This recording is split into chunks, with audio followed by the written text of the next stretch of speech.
Selamat pagi anak-anak. Hari ini Ibu akan membahas tentang materi pembelajaran fisika lanjutan dari video sebelumnya, yaitu tentang operasi vektor. Nah, apa saja operasi vektor tersebut? Jadi operasi vektor tersebut meliputi penjumlahan dan pengurangan. Jadi untuk penjumlahan dan pengurangan vektor itu ada dua jenis, yaitu secara grafis dan nanti akan ada secara analitis. Nah, secara grafis dari namanya saja, grafis itu adalah merupakan gambar. Jadi penjumlahan dan pengurangan vektor secara grafis atau gambar ada 3 metode. Yang pertama yaitu cara segitiga, kemudian yang kedua yaitu cara poligon, dan yang ketiga adalah cara jajar genjang. Nah, sebelum kita membahas setiap metode, perlu kalian ketahui bahwa dalam hal vektor, jadi nanti hasil dari vektor penjumlahan atau pengurangan seringkali disebut sebagai vektor resultan atau disingkat dengan R. Nah, pertama, kita membahas tentang penjumlahan secara umum. Untuk cara segitiga, jadi kalian bisa lihat di sini ada vektor A yang panjangnya sekian dengan arah seperti ini, ditambah vektor B yang arahnya sekian dengan panjang seperti ini. Hasilnya menjadi seperti ini. Kenapa? Karena untuk cara segitiga sendiri aturannya adalah karena di sini A plus B, maka perlu kalian ketahui ujung dari vektor pertama harus bertemu dengan pangkal vektor kedua. Nah, jadi kita gambar dulu vektor A seperti ini. Kemudian aturannya adalah ujung vektor pertama yang ini ya, harus bertemu dengan pangkal vektor kedua yang ini dengan tidak merubah panjang setiap vektor dan tidak merubah arahnya. Jadi kita ngedrag, menggeser. Jadi ini misalnya kita geser langsung ke sini, kita pasangkan seperti ini, dan nanti resultannya atau hasil penjumlahannya kalian tarik garis lurus dari pangkal vektor pertama menuju ujung vektor terakhir. Tarik garis lurus dengan arah resultan, yaitu pangkal yang menjadi pangkal, kemudian ujung terakhir menjadi ujung resultan. Seperti itu. Nah, untuk yang kedua yaitu cara poligon atau segi banyak. Nah, untuk cara segitiga ini kita bisa gunakan ketika kita menjumlahkan atau mengurangkan dua buah vektor. Tapi untuk cara poligon kita bisa gunakan ketika kita menjumlahkan lebih dari dua vektor sehingga menghasilkan segi banyak. Metodenya, aturannya sama dengan aturan cara segitiga, di mana ujung vektor pertama harus bertemu dengan pangkal vektor kedua. Jadi seperti ini, A plus B plus C plus D. Jadi kita gambar vektor A, kemudian vektor B pangkalnya harus ketemu ujung vektor A, kita pasangkan. Kemudian untuk vektor C pangkalnya ketemu ujung vektor B, dan seterusnya. Untuk D juga sama, pangkal vektor D ketemu ujung vektor C. Nah, hasilnya atau resultannya kita tarik garis lurus dari pangkal vektor pertama menuju ujung vektor terakhir. Jadi inilah resultannya. Jadi poligon dan segitiga sebenarnya sama tekniknya, cuma kalau dia dua vektor ya segitiga, kalau lebih dari dua vektor ya poligon namanya. Nah, yang ketiga ada namanya cara jajar genjang. Cara jajar genjang ini agak sedikit berbeda. Jadi namanya jajar genjang, nanti hasil resultannya seolah-olah gambarnya itu membentuk jajar genjang. Jadi kalian bisa lihat ini vektor A ditambah vektor B. Kenapa bisa seperti ini? Aturannya berbalik. Kalau di segitiga dan poligon, ujung vektor pertama harus ketemu pangkal vektor kedua. Tapi kalau di cara jajar genjang, pangkal setiap vektor harus dipertemukan. Jadi pangkal ketemu pangkal. Nah, kita gambar vektor A di sini, kemudian pangkal vektor A kan di sini. Kita pasangkan dengan pangkal vektor B. Jadi pangkal vektor B kita letakkan di sini. Jadi arahnya seperti ini. Nah, sekarang Kenapa bisa berbentuk jajar genjang seperti ini? Caranya adalah kita buat proyeksi vektor A dan pasangkan di sini sepanjang vektor A, kemudian kita buat proyeksi vektor B, kita taruh di sini di ujung A seperti itu ya. Jadi ibaratkan kalian menduplikat B, kalian copy terus kalian paste di ujungnya A, kemudian sama kalian copy A terus kalian paste di ujung B sampai membentuk jajar genjang seperti ini, dan tarik garis pada diagonal dari pangkal ke corner ini, ke sudut ini, ke ujung di sini. Itulah resultannya. Jadi ini jajar genjang, teknik jajar genjang. Nah, dari tadi kita kan membahas tentang teknik penjumlahan vektor. Lalu bagaimana tentang pengurangan vektor? Kita bisa lanjut pada slide berikutnya. Nah, ini bagaimana dengan pengurangan? Jadi tekniknya, bagaimanakah A, vektor A dikurang vektor B? Jadi ini kan vektor A, ini vektor B. Teknik dalam vektor adalah untuk mencari nilai min B seperti ini ya. Jadi ini tuh kita lihat operasinya bahwa vektor A min vektor B itu sama dengan vektor A ditambah dengan vektor min B. Bagaimana kita menciptakan vektor min B? Namanya min B. Jadi kita merubah arah vektornya. Ini adalah vektor B, arahnya ke atas, maka kita buat vektor min B dengan merubah arah vektornya, tapi tidak merubah panjang vektornya. Kemudian setelah kita menemukan min B, maka kita gunakan teknik yang sama persis. Kalau dua vektor kita pakai segitiga, kalau dia lebih dari dua vektor kita bisa pakai poligon. Kalau mau pakai jajar genjang tinggal dirubah arahnya. Nah, misalnya ini, maka ini vektor A, kemudian ujung vektor A ketemu pangkal vektor min B, arahnya ke bawah, tarik garis dari pangkal pertama ke ujung terakhir. Itulah resultannya.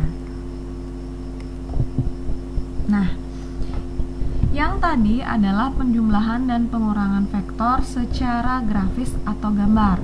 Kali ini kita akan bahas penjumlahan dan pengurangan vektor secara analitis. Maksud dari secara analitis itu adalah secara matematika. Jadi di sini sudah kita menggunakan yang namanya rumus-rumus atau formula. Nah, yang pertama, bila yang dijumlahkan hanya dua vektor dan sudut antara kedua vektor diketahui, maka vektor resultan dapat dihitung dengan menggunakan aturan kosinus untuk menghitung R. Jadi kalau tadi kita hanya bisa melihat arahnya, kemudian panjangnya bisa kita ketahui dengan menggunakan aturan gambar, menggunakan penggaris secara detail. Tapi kalau di sini kita menggunakan proses menghitung. Jadi proses matematika. Nah, bagaimana dengan nilai resultan A plus B? Misalnya kita punya vektor A seperti ini, kemudian punya vektor B seperti ini yang membentuk sudut alfa terhadap arah horizontal, ya, horizontal atau X positif. Nah, kalau kita buat secara grafis, dia kan bentuknya seperti ini. Jadi ini vektor A, ini vektor B, ini metode jajar genjang. Nah, inilah resultannya. Nilai resultannya berapa? Caranya menghitung adalah inilah formulanya. Resultan sama dengan akar A kuadrat ditambah B kuadrat ditambah 2 kali vektor A kali vektor B cos alfa. Ini adalah formula untuk penjumlahan dua buah vektor, yang mana sudut antara kedua vektor sudah diketahui. Jadi akar vektor A kuadrat ditambah B kuadrat ditambah 2 kali A kali B kali cos alfa. Nah, jadi kalian perlu ingat, formula ini akan terus kalian gunakan sampai kelas 12 untuk mencari resultan dari besaran vektor. Bagaimana dengan pengurangan? Ini kan rumus penjumlahan. Kalau rumus pengurangan vektor, kalian tinggal ganti di sini. Jadi di sini nanti menjadi minus A kuadrat plus B kuadrat minus 2 kali A kali B cos alfa. Untuk cos alfa sendiri, kalian harus ingat pelajaran sebelumnya tentang trigonometri dasar, bahwa sudut-sudut istimewa itu harus kalian hafal nilainya berapa, kosinus dari sudut tersebut berapa, sinus dari sudut tersebut berapa. Nah, Ibu lanjut.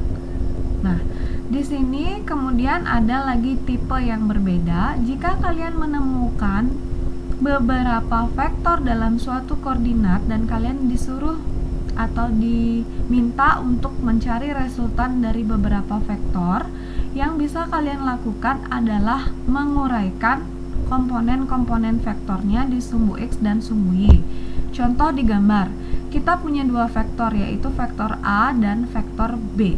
Maka hal yang perlu kita lakukan adalah uraikan masing-masing vektornya ke sumbu X dan Y. Cara penguraiannya Ibu sudah sampaikan di video sebelumnya. Misal kita punya vektor A, di sini nggak ada sudutnya, jadi kita buat ini vektor A membentuk sudut misalnya theta terhadap sumbu X positif. Kemudian vektor B juga membentuk sudut sebesar theta 2, misalnya tetanya dia ya, tetanya si B terhadap sumbu X.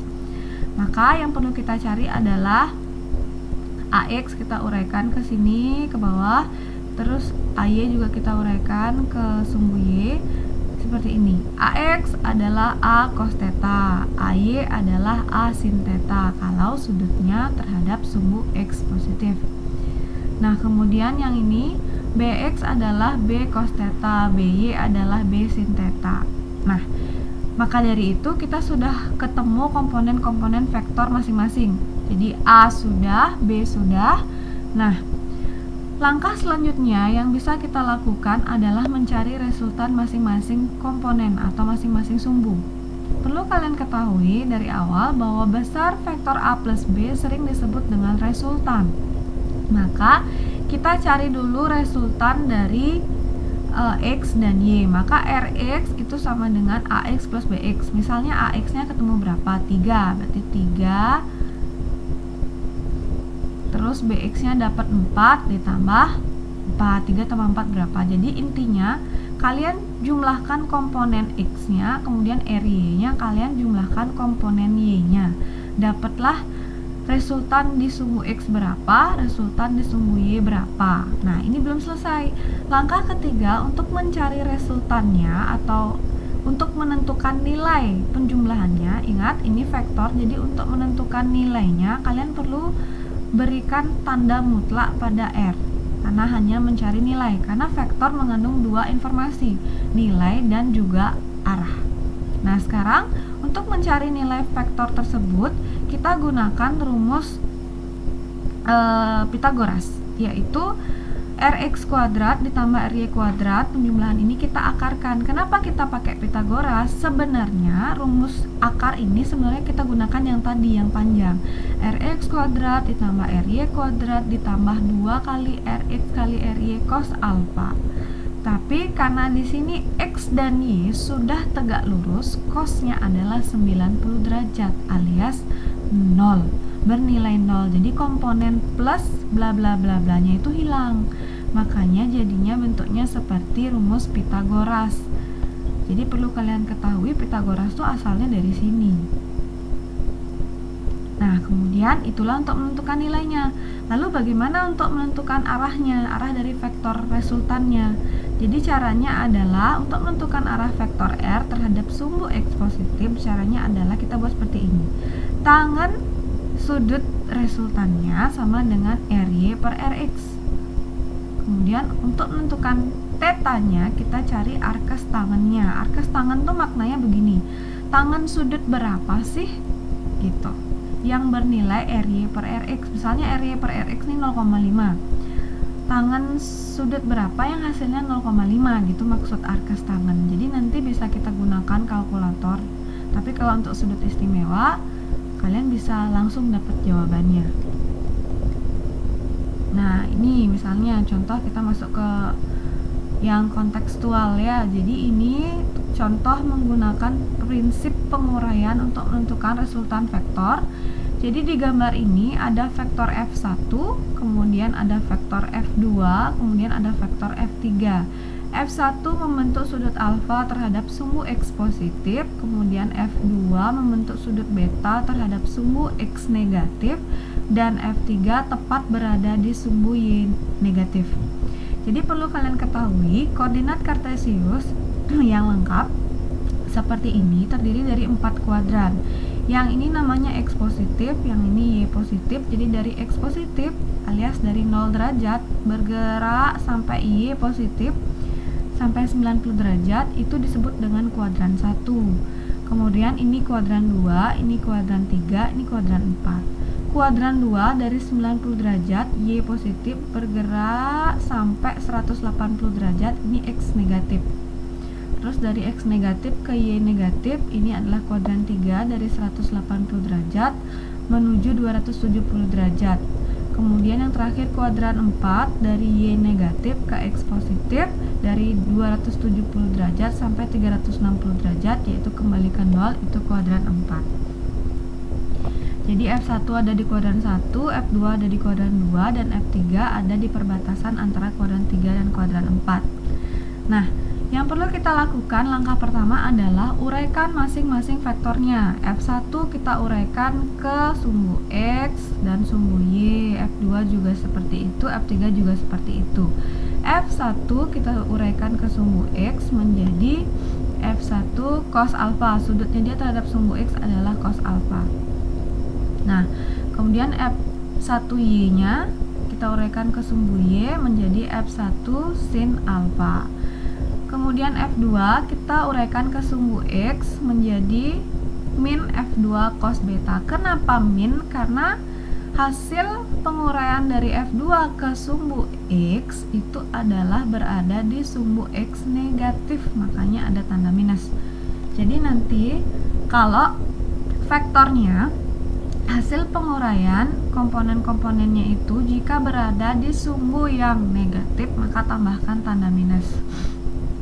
Nah, kemudian untuk F2Y dia di sumbu Y positif, F2 sin beta.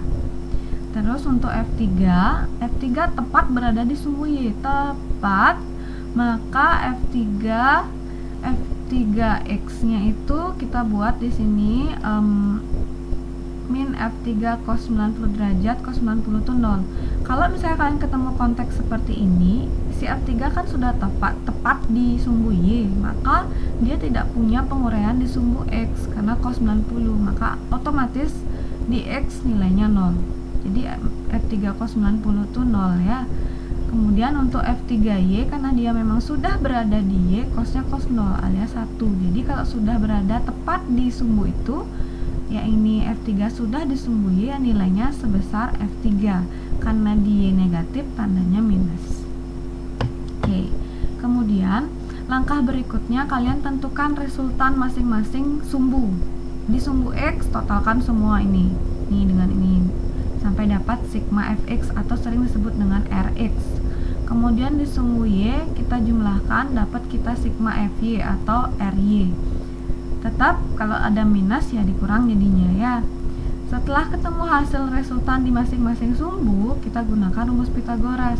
Itu akar penjumlahan dari setiap komponen sumbu dikuadratkan. Seperti ini ya.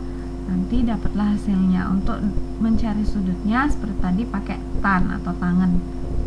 Tangan theta sama dengan resultan di Y dibagi resultan di X, seperti itu. Yeay, kita sudah selesai materinya. Kita masuk ke feedback session. Di feedback session ini ada soal yang isi pembahasan, Ibu jelaskan satu, dan ada satu soal yang memang untuk latihan. Silahkan kalian kerjakan. Nah, untuk contoh soal pertama, seperti yang Ibu jelaskan tadi tentang penguraian vektor, beberapa vektor untuk menentukan resultannya. Di sini hitunglah resultan ketiga vektor tersebut dan tentukanlah arah vektor resultan terhadap sumbu X. Ada F1, ada F2, ada F3. F1-nya membentuk sudut 37 derajat terhadap sumbu X, F2 membentuk sudut 53 derajat terhadap sumbu X, dan F2-nya dan F3-nya tepat ada di sumbu Y. Oke, jawabannya seperti ini. Jadi F1-nya bernilai 4, kemudian kita cari F1X 4 cos 37 bernilai 3,2. Kemudian F1Y 4 sin 37 bernilai 2,4. Kemudian F2 untuk nyari F2X min F2 cos 53 ya, karena dia di sumbu X negatif, yang ini arahnya ke kiri ya. Dapat min 3,6 sorry. Terus F2Y itu adalah 6 sin 53 derajat sama dengan 4,8. Terus F3X nya ini kan tepat ada di sumbu Y, langsung aja X nya 0. Terus Y dia tepat di sumbu Y, karena di sumbu Y negatif minus 10. Lalu X semua jumlahkan berapa, Y semua jumlahkan berapa. Kemudian masukkan ke rumus Pythagoras, min 0,4 dikuadratkan, min 2,8 dikuadratkan, negatif dikuadratkan jadi positif. Nah, terus kalian dapat hasil, diakarkan hasilnya, dapat 2,83 Newton. Oh, berarti resultan dari ketiga vektor adalah 2,83 Newton. Tangen theta sama dengan resultan Fy per Fx, minus 2,8 dibagi minus 0,4 itu sama dengan 7. 7 itu adalah hasil pembagian ini. Maka untuk mencari theta, theta itu adalah arkes tangen 7. Berapakah itu? 81,86 derajat, seperti itu ya. Oke, nah untuk latihan soal seperti ini ada 3 vektor, F1 ke kanan, F2 ke bawah, F3 untuk sudut 45 derajat terhadap sumbu Y. Nah, ini terhadap sumbu Y, kalau tadi kan terhadap sumbu X.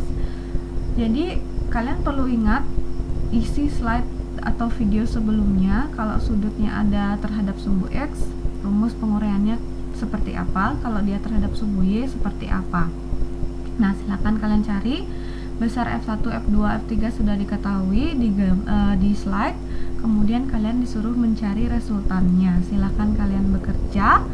Jadi sekian video pembelajaran kali ini. Jika ada salah ucap, Ibu minta maaf. Terima kasih atas perhatiannya.